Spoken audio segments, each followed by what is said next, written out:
कुठला पोर्शन आपण विजिबल ठेवायचा आणि कुठला पोर्शन ब्लॅक ठेवायचा, जेट ब्लॅक,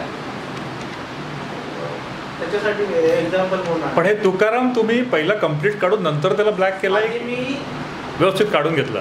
तू केला म्हणजे हा तुकारामाच्या तुला काहीतरी रिलेशन हवं आहे विठ्ठलाचं म्हणून विठ्ठल केला आणि त्याच्या बॅकग्राऊंडला टाकला. त्याच्यानंतर त्याच्यावर तुकाराम सुपर इम्पोज केल्यावर मला वाटलं की खूप डिस्टर्ब होत आहे, एक ना धड होत आहे. मग त्याच्यातला जो विठ्ठलाचा इतर पोर्शन आहे ना तो भरल्यावर मला असं वाटलं की हा आणि तो तुकाराम संपूर्ण विठ्ठल नाही म्हणजे त्यालाही अजून पूर्ण विठ्ठल नाही समजलं आणि पण तो विठ्ठलाची अपूर्ण पण हो खतरनाक अल्टिमेट होते. मागचा जो हे आहे ना तो लिटरली त्याच्या त्या ह्याच्यातनं त्याचा आलेला पूर्ण भरला पाहिजे आणि जेवढा हवा तेवढा त्या लेटर फॉर्म मधून जेवढा दिसतो तेवढा